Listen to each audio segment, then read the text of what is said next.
It was a trifling matter of no importance. They say that Soleni and the Baron met on the boulevard. Stop it! What right? Really, it's...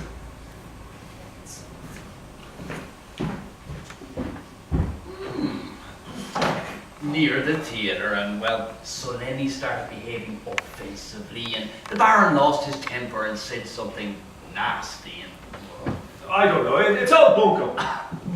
Bunkum, yes. There was a college somewhere or other, and the professor was returning an essay to a student, and on it he'd written the word bunkum, but the student, he couldn't read the professor's handwriting, thought it was the Latin word lucum. Oh, you have to laugh. Yes. Well, they say that Soleni is in love with Irina and now hates the Baron, which is quite natural. I mean, Irina, you really are quite nice. You're almost as nice as Masha, although, Irina, your character certainly is gentler. Although Masha has a very good character too. I'm very fond of Masha. Everything seems to frighten me today. I've got everything ready and I send my things off after dinner. The Baron and I will be married tomorrow. And tomorrow we go away to the brickworks. And the next day I go to the school. The new life begins. God will help me. When I took my examination for the teacher's post, I actually wept for joy and gratitude. The cart will be here in a moment for my things. Somehow or other, all this doesn't seem at all serious. It's as if it were all ideas and, well, nothing really serious. Still, with all my soul, I wish you happiness.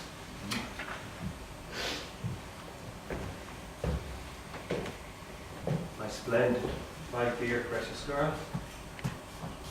You have done all ahead. I won't catch you. I'm like an old migrant bird who cannot fly and left behind. So fly, my dear. Fly. And may God be with you. Peter, really, it's a pity you shaved your moustache off. Oh, would you just drop? Tomorrow, the soldiers will be gone, and everything is going to go back to as it was in the old days. Say what you will about Masha, but she's a good, honest woman. Well, I love her. I thank my fates for her. It's funny how people can have such different fates. There was this one fellow who was in the one class as me at school, but he got expelled from the 5th year of the high school for being entirely unable to understand Ut Consequum. And, well, he's very hard up now and he's in poor health. And whenever I meet him, I say to him, "How do you do Ut Consequum?" And he says, "Precisely, consequum," and coughs.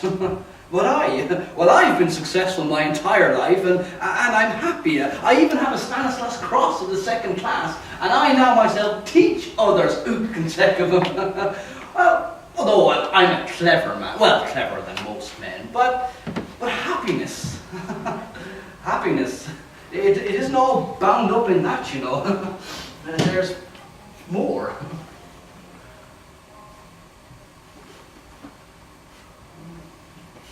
Tomorrow night I shan't hear the maiden's prayer anymore.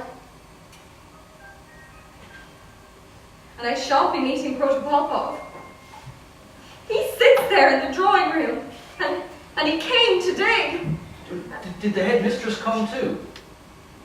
No. She's been sent for. If you only knew how difficult it is to live at home without Olga. She lives at the high school. She, a headmistress, busy all day with her affairs. And I'm alone, bored, with nothing to do, and I hate the room I live in. I've made up my mind. If I can't live in Moscow, then it must come to this. It's fate. It can't be helped. It's the will of God. That's the truth. Nikolai Lovovich made me a proposal. Well, he's a good man. He is. It's quite remarkable how good he is. My soul put out wings and I became happy. So happy. And once again the desire for work overcame me. But something did happen yesterday. It's had a secret hold of me ever since. Rubbish. Now look. The headmistress. The headmistress has come. Let's go.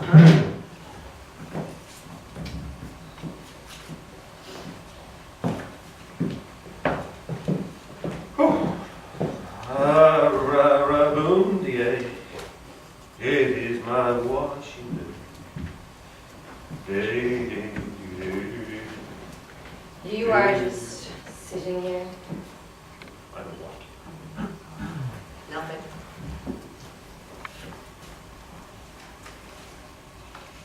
Did you love my mother? Yes, I did. Very much. Did she love you? I don't really remember. My man here. When our cook Martha used to ask about her Jeanne d'Arc, she used to say, my man, is he here? Not yet.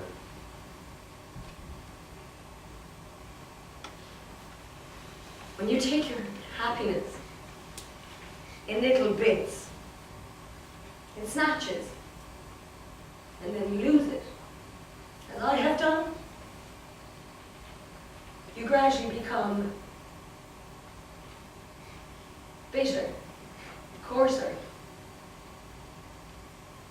receding.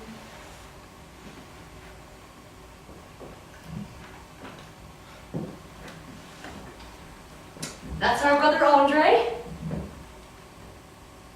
All our hope in him is gone.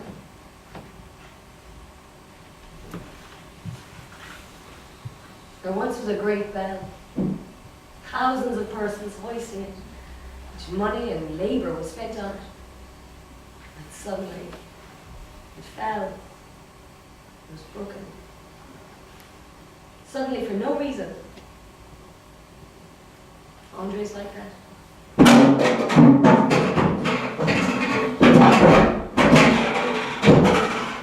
When are they going to stop making that noise in the house? It's awful. They won't be much longer. My watch is very old-fashioned, you know. It strikes the hours. First, second, and fifth batteries are all due to leave at 1 o'clock precisely. And I'm due to leave tomorrow. For good? I don't know. Perhaps I'll be back in a year. Devil only knows. It's all the same. Our town will grow empty. It will be as if somebody put a cover over it. Something happened last night, by the theatre. The whole town seems to know about it, but I don't. There's nothing. Cellini was irritating the Baron took exception and insulted Cellini, so Cellini challenged him. Yeah, it's nearly time. 12:30 in the public park just across the river there. Cellini thinks he's Lermontov. He even writes the verses. Thing is, this is his third duel. Who? Cellini. The Baron? What about the Baron? I say it shouldn't be allowed. He could wound her and kill the Baron. The Baron is a good man, don't get me wrong, but one Baron more or less. What's the difference? It's all the same. Cooey!